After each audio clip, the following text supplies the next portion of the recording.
Good evening, everybody. Ryan in Sacktown with you, soon to be joined by Jerry Reynolds. Welcome the hardcores here.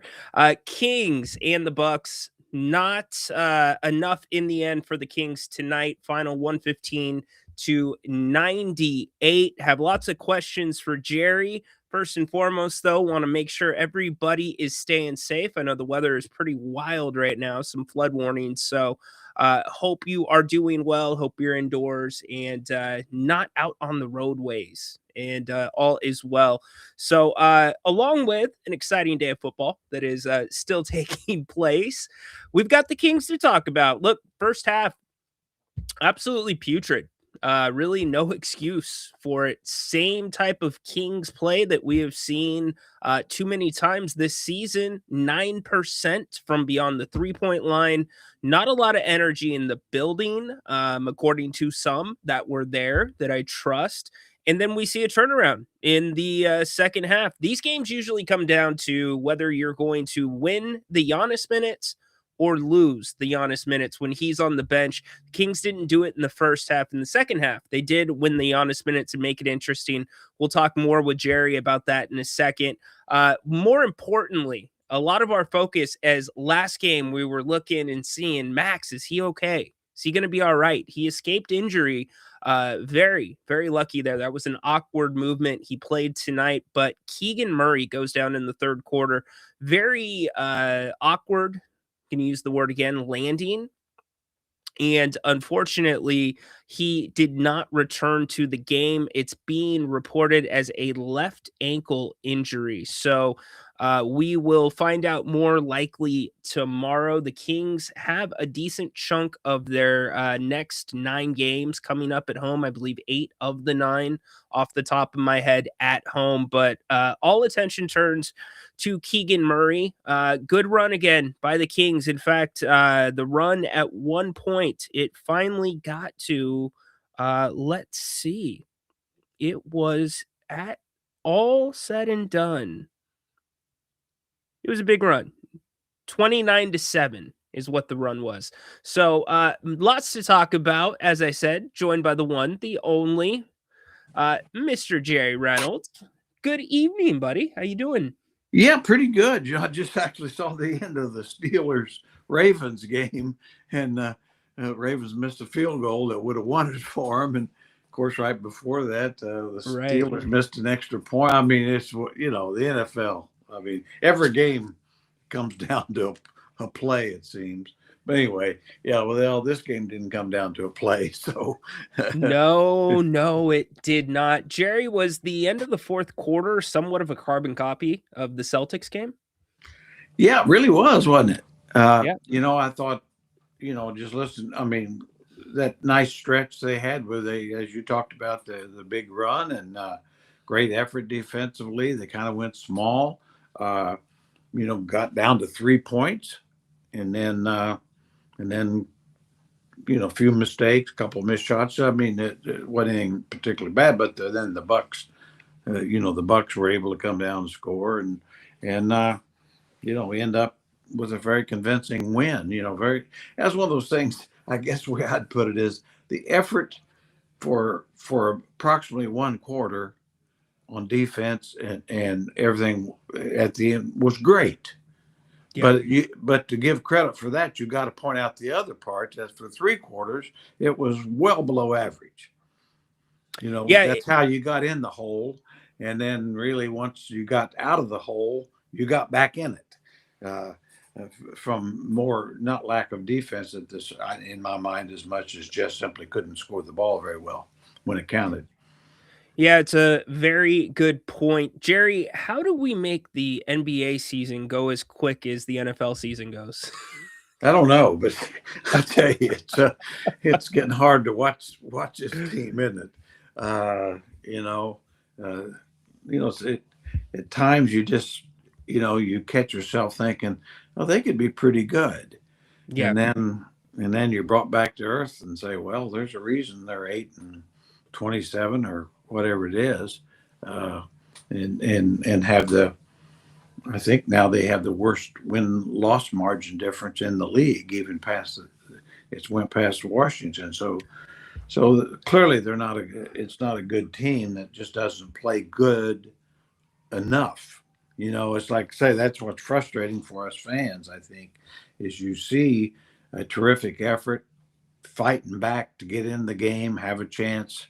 But you shouldn't have been in such a big hole to start with, number one. And then number two, when you fight back to get back in the game, you ought to be able to stay in the game. Well, to a degree, I mean, I wrote it down. You went away from what was working. I would run the car until it runs out of gas. In that sense, you were small, but you were switching. And Russ was pretty effective on Giannis, as effective as you can be. And the Kings are within three. You foul a 3-point shooter. Schroeder takes a bad 3-point shot. Then you get a stop, offensive foul. Then you come down, and I believe it was another bad shot, and it ends the streak right there for you. Yeah, that's kind of been the blueprint, so to speak, all year, hasn't it? It Uh, has. and yeah, I don't. It's frustrating. I mean, because I mean, let's face it, the Bucks really haven't proven to be a good team themselves, That's right. and especially not particularly on the road. So, to their credit, I thought they took advantage of a very soft Kings defense there in the first half. But yeah, disappointing. I thought Nick Clifford, seems to be getting more comfortable in his role. Ryno really didn't look like himself tonight, I thought. Just coming off maybe the injury, but he didn't look like himself at all in my mind. Yeah, I mean, he just because he played and he was available doesn't mean that knee's not sore. Yeah, So you got to take that into account. As some people are saying, he hit the rookie wall. I'm not ready to go there yet. no. Um, so two-part question here. You kind of hit on it just a second ago. The Bucks, they have a -2+ net rating. They are not that great of a team in the East, which turns to the rumors about Zach LaVine and the interest the Bucks might have in Zach LaVine. And my timeline, I got a ton of questions about it. We get a ton of questions, Jerry. Anything to bringing back Zach tonight and playing him the way that you played him off the bench with the second unit? Is this quote unquote showcasing a player for a team that might be interested?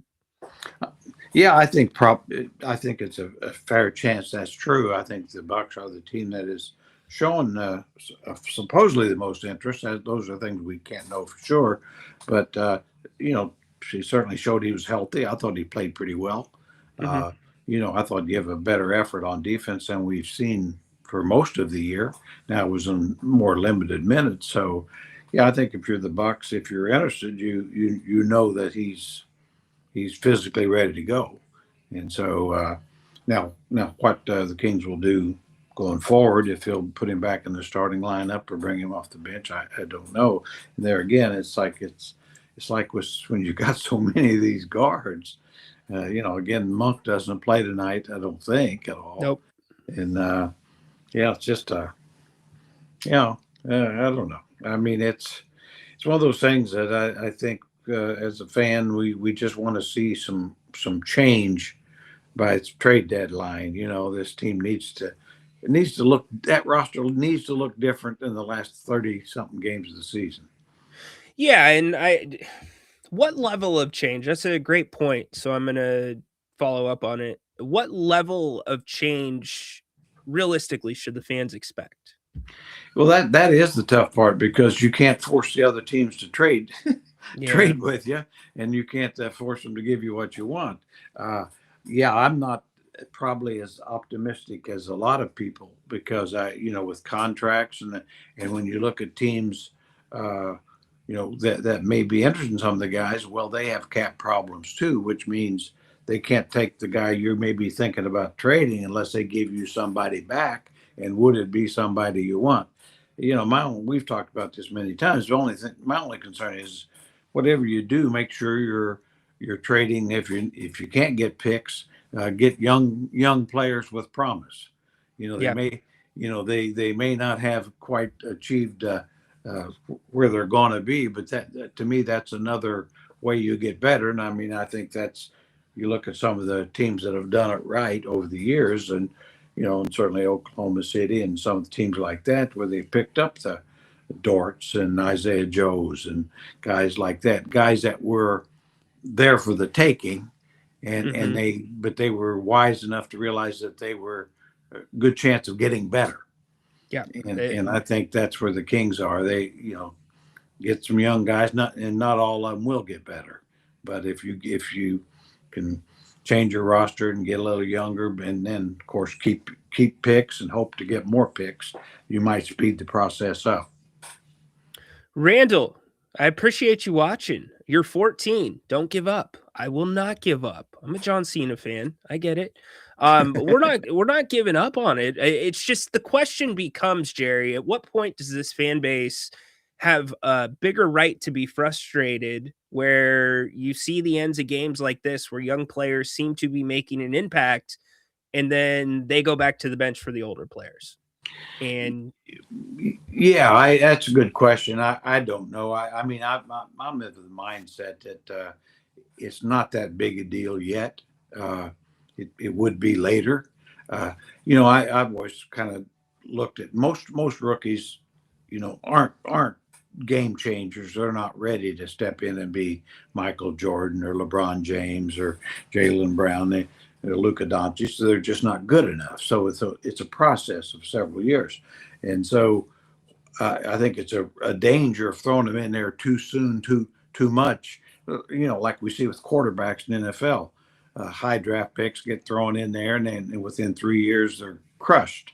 Yeah, and out of the league. In other words, I always say if you want to protect your young, you want to develop them, but you also want to protect them to where they don't really get beat down. Yeah. And that's a real factor. It can happen to where all of a sudden you're playing your 35 minutes and you're getting beat down every night. It's pretty hard to feel like that just how good you can be. Yeah, it's a tremendous point in the other side of the argument. I guess that's where I push back a little bit and say, okay, that's it for the rookies, but you got Devin Carter that's sitting there. You have Malik Monk who's sitting there. You have Keon Ellis who is sitting there. You're preaching to the choir now, because I'm on board with all that. Yeah, I mean, those guys before. I mean, Devin Carter needs a 20-25 game run here some point in this season. I mean, to where he knows he's going to get 20-25 minutes a game, and Malik Monk, if he's young enough, his best years are still ahead. Jerry, how much is that the key? Sorry to cut you off. That they know they're going to get 20 to 25 minutes. Oh, it means everything, I think, especially, I mean, for veterans as well as young players in particular, to know that they can go in there and you're going to give them 10 minutes and a half. And if they go for 3, they're still going to get 10 minutes the next half. You've got to, you can't just, I think players, I don't care how good they are, confidence is a real factor. And anyone that's ever played sports kind of knows. I mean, there are those superstars that are always confident. They never question themselves. But normal humans and normal athletes, there's a point where they'll lose confidence, and you can't have that. So you want to make sure they got every chance to have a little success. And it's just, I think anybody that's ever played basketball or any sport knows that it's a lot easier to play productively if you know you're going to be out there a while. Well said. I mean, if you got to go out there and get 3 minutes here and you're expected to change the game, if you can change the game, that means you ought to have been out there a whole lot more. Yep, very well said. It seems like we've seen a little bit of a shift in Keon Ellis's approach to his minutes, where he's not being as hesitant with the 3 ball. And it did make a difference when he started the other night and knew he was going to have some runway. Yeah, I agree. That's a good point. I mean, I think he kind of knows, well, what the heck? I'm going to go out there, and if I can get a good look at it, I'm going to put it up there. And we've seen him even taking a few more shots off the dribble with the long ball. Yeah.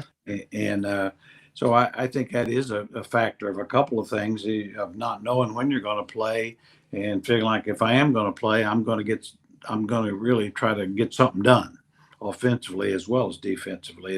And I don't know that's necessarily a good thing. That's probably not Keon's strength. I mean, he's one of those guys I've always said, if you play him 30, 35 minutes, he's going to be really productive. And because he's a guy that's going to take good shots, he's going to guard, and he's going to move the ball.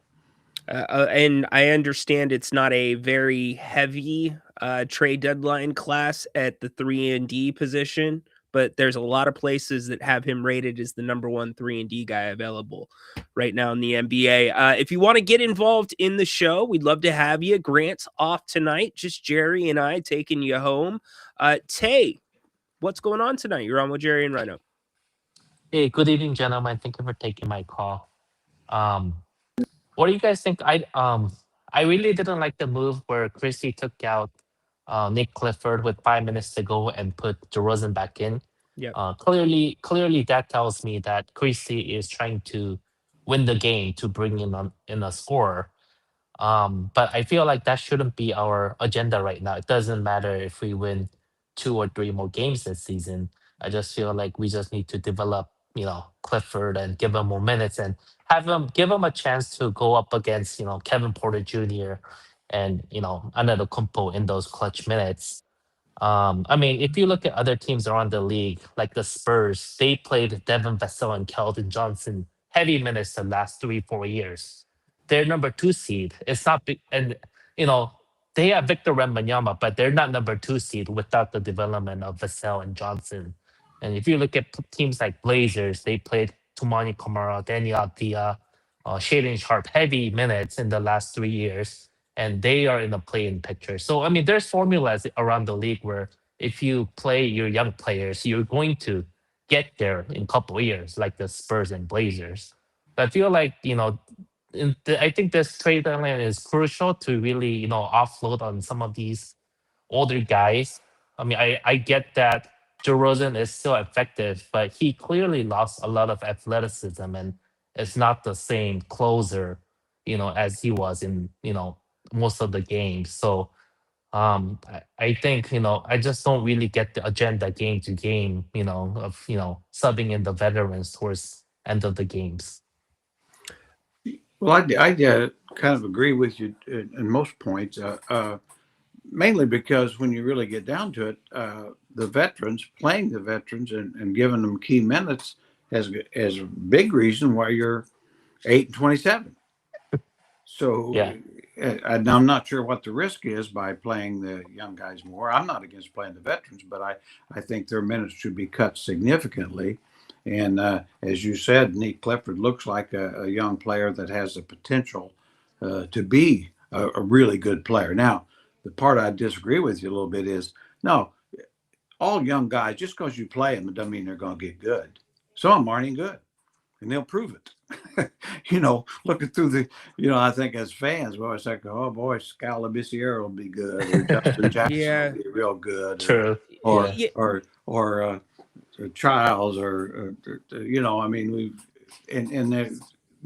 that's also a key to building a good team is cutting the cord sometime when you need to. Now, having said that, I mean, I think one of the weaknesses of the Kings has been, it's like with Davion Mitchell and Queta, both those guys really would have a role here.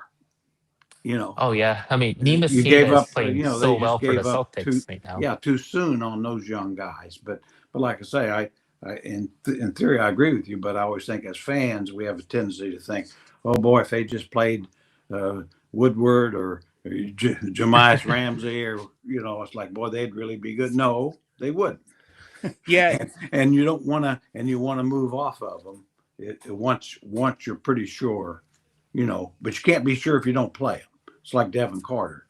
I don't know offhand. He may not be, but we don't know. It's not fair to him, and so we want to be fair and then say, well, it looks like he's not quite the caliber we need to go forward.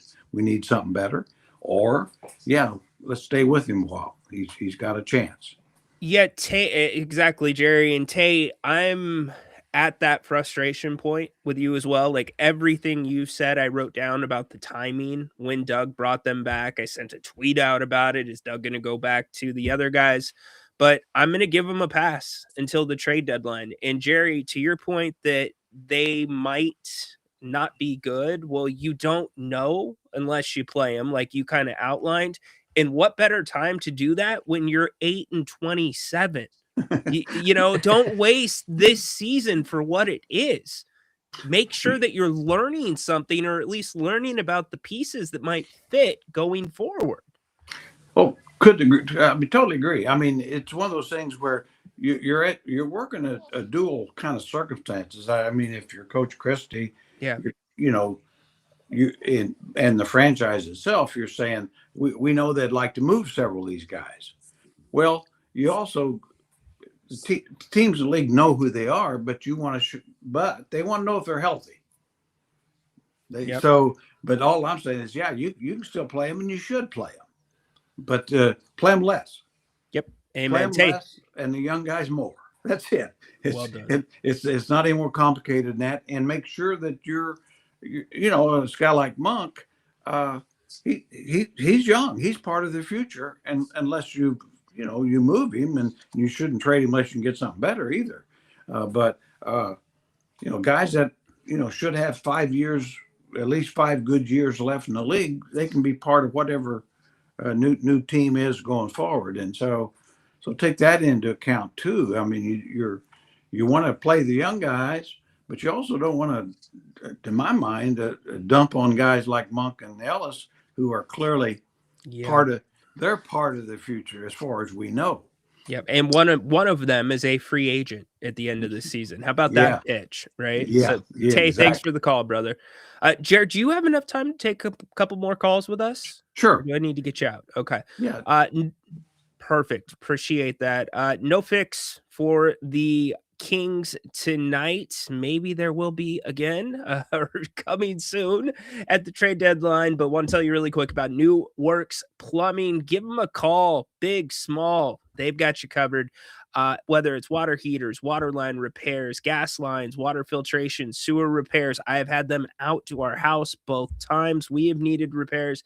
They have been awesome. 24/7. Yeah, 24/7. 916-713-1010. Newworks Plumbing. They've got a fix for you. Jerry and I unfortunately don't have any fixes for the Kings, as we said, but maybe Gary. We sure don't. Maybe Gary does. What's up, Gary? How's it going, Ryan? How you doing, Jerry? Hey, good, Gary. Okay, I've noticed this over the last couple of weeks. It's almost like Doug is a spectator. Like he almost thinks he's a player. It's like we're down 25. These guys make a big run. They get cut at the 6. And he's like watching the game instead of coaching. Like, hey, these guys have just ran 4 miles. Maybe I should get some fresh legs in there. It's like he seems like he's always like in player mode, like just watching the game instead of actually being the coach. What do you guys think? My only thing is, as much as I love and respect Doug, if he were to ask my advice, I'll be honest, I would jump some guys a little bit out there. I mean, you can't just pat their ass all the time. Sometimes you need to kind of kick it a little bit. Let them know that that how they're playing isn't good enough, and you're disappointed. And I think that he's kind of and I kind of understand that a little more with the young guys, but even they've got to be. Coaching is teaching, and sometimes, as we all know, you can be in a history class, and sometimes a history teacher might have to say something ugly to you, right, to get your attention. And I know over the years I've hurt a few feelings and meant to, and I think that's I'd like to see Doug show a little more fire, because you don't know what's happening in the locker room, but I think that what you don't want is players to get too comfortable with themselves. I mean, I use Doc Rivers as an example, almost the opposite. Sometimes he maybe shows too much emotion. Hey, Gary, we're getting some feedback, so I'm going to drop you down. We'll answer as well. Thanks for the call, Gary. So basically, good call, Gary. Thanks. I think I still have this. Basically, Jerry's saying, Whew. nope, not that one. Every team really needs what I call a shitbird. He needs Doug to be a little bit more of a shitbird. No, Yeah. Gary, I've heard it both ways. I've heard criticism that Doug's overcoaching, especially in moments where the game's out of hand, which I don't think is fair. And I've heard the same thing where he's trying to be too much of a player rather than a coach. The reality is we're not in the locker room. We don't know what that really looks like, but every coach's Jerry demeanor is different. And I agree with you. He's got to get on somebody once in a while, and it can't be after the game at the podium. Yeah, it's one of those things that and I agree in general. You can be a player's coach and still, if they like and respect you, they'll take you getting on them a little bit because they know you're on their side, and they they know they need it. I mean, guys, when they're playing poorly as a team, they know it, and I think they have to be reminded. And the only way you can remind them is either jump on them, take them out of a game, and if you don't, you're leaving them in there and almost rewarding them for poor play. Very well said. Joseph, what's going on tonight? Nothing, just happened. Yeah. Get out of here, idiot. Dude, Joseph, seriously, dude, I'm just wondering, is your life that terrible that you wait for every Kings game when they're 8-27 to come on here and try to get some attention under a name that's not even your own, man? Come on, dude. Take it to another show. Umar, what's going on? Hey there. Good evening, gentlemen. How are you both? Happy New Year to you both and your families. I apologize. My voice is a little hoarse because of a sickness, but Hope you get better. thank you. Thank you. I will say I recently came across a wonderful clip from John Mallows, if that's a name you're familiar with, Jerry. Oh yeah. There John, was a- very talented news anchor from years ago, back when I was a lot younger than I currently am. And there's an interview of yours when Michael Jordan came first to town, and I found it a great interview that you did with your classic lines and wit. So I'll post that in the chat once I'm done with Okay. this. So I was happy to see that. But I wanted to get your guys' thoughts on this. This something that was crossing my mind, which was that could it be that Keon and even Devin Carter and even Malik Monk have both privately voiced their opinion of no longer wanting to be with the team. And obviously, nobody's going to be talking about it publicly. They're going to keep that behind closed door. But that is the dynamic that's playing out and why they're not getting the minutes because they're not a part of the future. At least that's what they may have voiced. And is that a possibility? And just kind of an idea of why we're seeing what we're seeing. And thank you both for your time. Yep. Appreciate you, Jerry. Or Well- Jerry, go ahead. Yeah, that's definitely a possibility. Those are things that's not gotten public, which is the way it should be, because players, but in general, agents are a little more involved in that, and certainly with a player like Keon, who's going to be a free agent, certainly he and his agent control his destiny more than do the Kings, and so that I could see that, and whether Monk might feel like my career is going nowhere here, it might be time to move on, and starting to have his agent kind of throw some seeds out there wouldn't surprise me at all. Now, why necessarily the team, unless they know that, and you may be onto it there, that they're aware of it and they're saying, well, if these guys don't want to be here, we might as well not play them as much. But the downside on that is Monk is under contract. He's got several years left. So you may not be in control of Keon, but you are in control of Malik.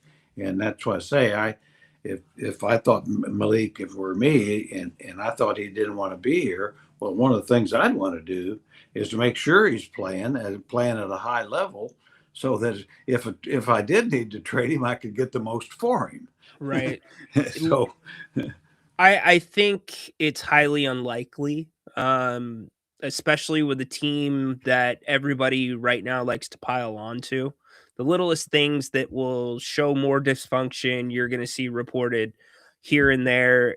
Like Jerry said, sometimes it doesn't get out. If one of the two players, like if you had to say one's more likely than the other, and this has nothing to do with the player's personality and their ethos and everything to do with their contract, it's Keon, like Jerry said, but I don't think it's in play for either. Malik went through this all summer and he bought a house here.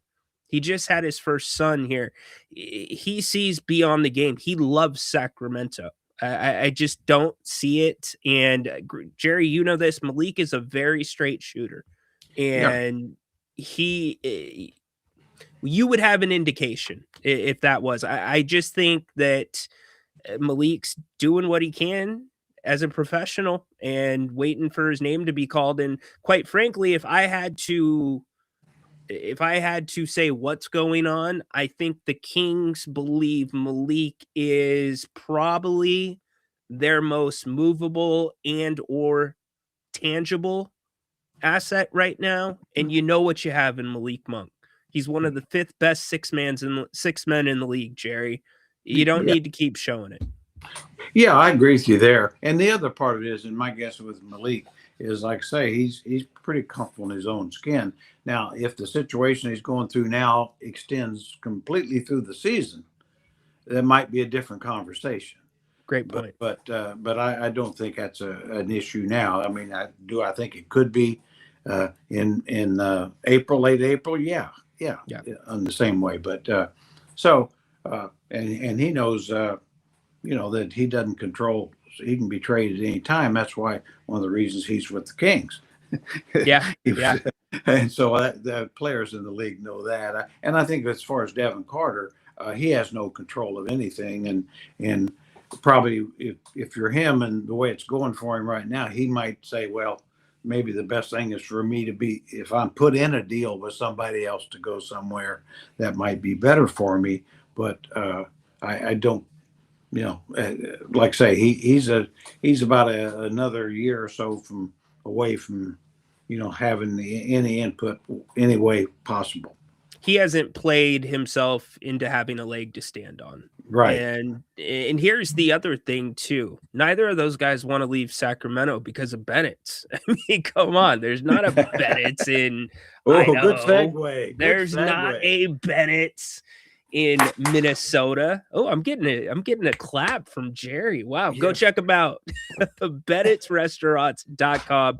3 locations here in the greater Sacramento area. Prime cut, seafood, steak, even the lighter stuff. Jerry loves his chicken Caesar salad there. I love the steak Cobb salad. They've got specials going all throughout the week. Happy hour every single day of the week. Bubbles and brunch during the weekend. Get your Valentine's Day reservations early, fellas. Don't DM me at the last minute and be like, Ryno, can you get me a rezo? Even I don't have pull that day. So go check them out. Bennett'sRestaurants.com. Big thanks to them for sponsoring today's post-game show. Just a couple more calls to get through. Mike, what's going on? How you doing tonight? Well, I'm doing good. Jerry's buddy. Yeah. Bedford Stonecutter, buddy. You got it. One of the originals. And talking about Bennett's, my grandson's redheaded guy is the bartender there. So go down and see him, especially tomorrow, because they got that good deal on Mondays. That's right. Wine and dine, $69, 2 entrees, bottle of wine. And you can't beat that. Jerry, that means 2 entrees for Dottie and a bottle of wine for you, buddy. Hey, they take real good care of Jerry. I guarantee you that. Yeah, like I can say, you can't go wrong with Bennett. So that's all. No, you can't. I got so excited I dropped my remote. Well, that's kind of dangerous. But one of the things you got to, when they're talking about our players, like our good players like Monk and that. Petrie in the old days, he wouldn't care what they think, unless you're going to get somebody definitely a lot better. They're going to stay right here. And like the same thing with Ellis. Why in the hell aren't we playing him? So what that tells me is the fish thinks it's the head, it's management, and there's no rhyme or reason why we're playing or doing, what is the definition of insanity? Doing the same thing, expecting a different outcome. And that seems to be what we're doing. It's nuts. Been doing it for several years now, actually. And yeah, the Ellis thing is like I say, that's a little bit unique. But I mean, if it were me, if I'm thinking I want to re-sign him, because he's going to be a free agent, I'd sure want him to be happy and playing. Right. I mean, so yeah, it seems like it's a different philosophy. I don't know. We just can't know what's going on behind the scenes. And then of course the Monk thing, it's like, well, if you look at the talent of the team, he's one of your 5 or 6 most talented guys. And when you're basically choosing not to play one of your most talented, that's strange in any league, whether it's junior high or even Bedford. They played the best players most of the time. Well, you know what? Here's the big thing is that, number one, you all have the best post game show, and I've got my kids to watch it and all that, and so we enjoy listening to somebody who knows the game and understands basketball, and that is one thing. So I appreciate y'all anyway. We appreciate you, Thank Mike. you. Appreciate you, Mike. All right.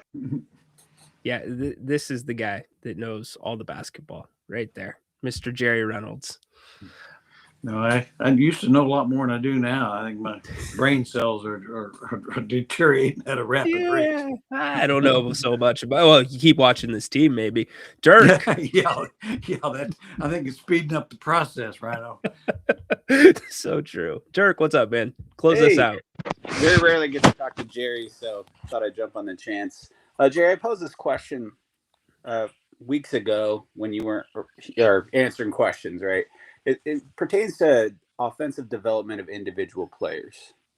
Is that something an organization helps the individuals develop? Like, let's say you wanted, I don't know, something out of Keegan Murray, right? That he needed to develop some aspect of his game. You thought he could develop it. Is your organization offering that, or is it individual players who have to go seek out a development coach and pay them to develop those skills?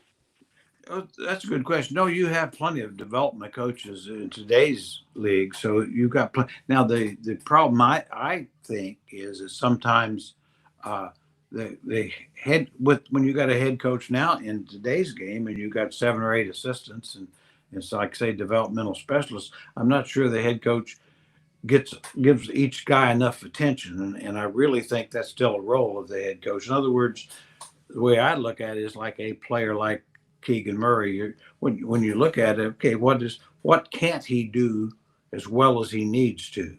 In my mind, okay, he still doesn't shoot the jumper off the dribble well at all, and so you go to him and say, this is what we think, and now we got some drills here, and this will be a point of emphasis in your development, and it's not, you always hear on TV always talking about summer league stuff.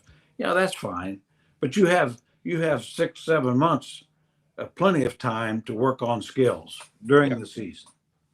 And so yeah, I think organizationally, and I think the better ones do it, is they do look at the players they have and say, these are weaknesses. Clearly, their strengths. Now, and probably it's not anything more than that, just trying to work on a couple of things to become better. I always remember Tyrese Halliburton as a rookie. He really didn't have any kind of a float game, or a game in the 5-7 foot area, and of course now he does. Well, that makes a lot of difference in his game and makes him a much better player, and so you find those weaknesses. And again, some players, if you could make every player better, 100% better in every phase, you'd have about 1,000 Michael Jordans. Well, last time I checked, we don't. Everybody is not capable.